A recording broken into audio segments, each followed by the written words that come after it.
Vietnam. Zero regard for life, for anything. I love it. MiLLENNIAL. Oh la la! Oh la la! Oh la la! Oh la la la! Xiaomi just launched the Xiaomi Poco M3, and we have to do an emergency podcast.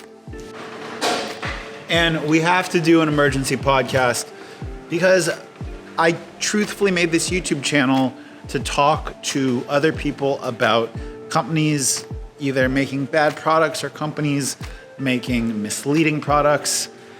And that's kind of what we're dealing with right now with the Poco M3.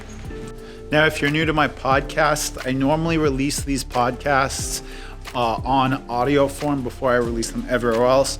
Links to Google Podcasts and all your other favorite podcast applications in the description down below. But today I'm gonna have to release the video and the audio section of this at the same time. And that's because Xiaomi has essentially done two things. They are introducing the price of the Poco M3 at $129.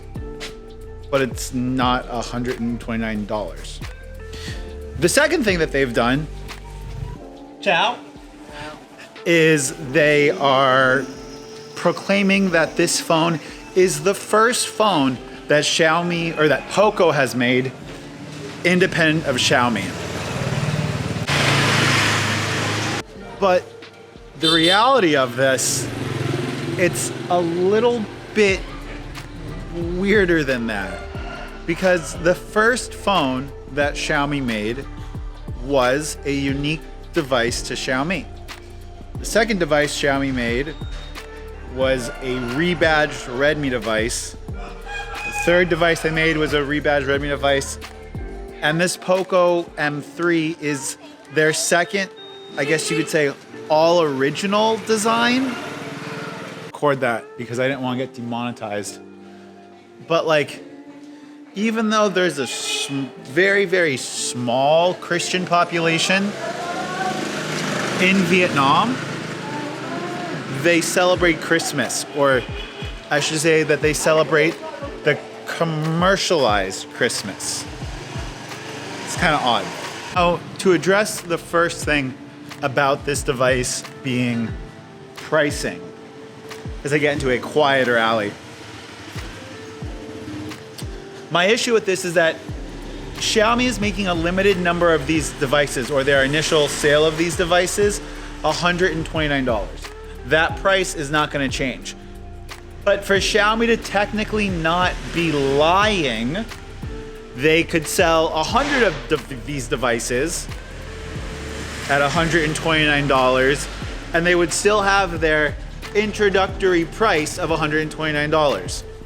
The second thing that is kind of misleading about this is that on their website, they are proclaiming that the device has UFS 2.2 storage. And then in the fine print that you might or might not pay attention to, it's only for models over a specific storage amount, which is the same exact thing they did with the Poco F2 Pro, where they introduced the Poco F2 Pro at 128 with UFS 3.0 storage.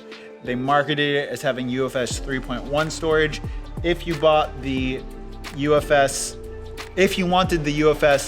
3.1 variant, or the UFS 3. If you wanted the faster storage variant, you had to get 8 gigabytes of RAM, or the more expensive model. And that was 256 gigabytes, not 128. The 128 UFS 3.1 storage option was China only. But by no means does this make the Poco M3 a bad phone, or a bad device, or a bad value. It just makes it a good value, but with marketing that would lead you to believe, and a sales tactic that would lead you to believe that it is a phenomenal, groundbreaking, earth-shattering value, which it's not. It's good, but it's not great. Okay, the next part of this that I want to touch on is the first model of Xiaomi being its own company. All Xiaomi, Redmi, Poco, Redmi and Poco are all sub-companies of the bigger parent company of Xiaomi. BBK, which owns Oppo, Realme, Vivo, and iQOO. BBK is like BBK Holdings, which is like an investment holdings tech company. And they have all of these sub-brands underneath that umbrella. What that means is that you don't really see the same models, the same exact models of devices with different brand names on them because they are technically different brands.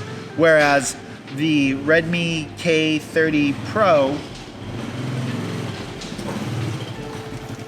was a rebadged version,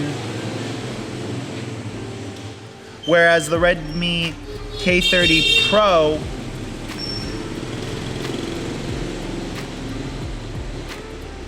whereas the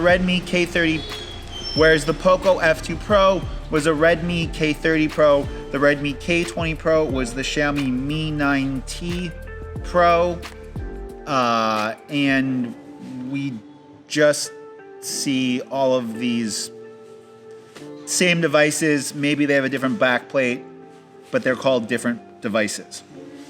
Now, although the Poco M3 isn't a copy or isn't necessarily a ripoff of any other Xiaomi or Redmi device we currently have, it begs the question, does this mean that all of the Poco devices that we will have from here on out are going to be original designs or original devices? Or are we going to see more of this badge sharing, rebadging of phones like Xiaomi's been doing the last year and a half? And I want to clarify, rebadged phones aren't necessarily worse phones. They're just rebadged phones. They're not unique models. And the only thing I have against these devices is it just makes it confusing for consumers. It makes it confusing for people wanting to buy online versus offline. And it would just be simpler if Xiaomi simplified their product lineup and just was more honest in their marketing about the device names. And you think you have bad traffic? Only in Vietnam. Zero regard for life, for anything. I love it. MiLLENNIAL. Oh la la! Oh la la! Oh la la! Oh la la la! The reality is that I just wanted to make this video essentially to warn people that, like, hey, it's a good device. Don't think that the device is only $129. Oh. Don't think that you're gonna get the UFS 2.2 storage if you buy the cheapest one. Ciao! Ciao boi toi? Or chua toi, ciao boi ciao? And just be informed on what you're buying. And even though Xiaomi tells you that this is a brand new model, completely independent of Xiaomi, just realize that there's a very high possibility that if you're not getting the Poco M3 in your market right now, you might end up getting a Redmi Poco M3 in a month and a half, because that would be consistent with what Xiaomi, Redmi, Poco has done over the last year and a half. Peace.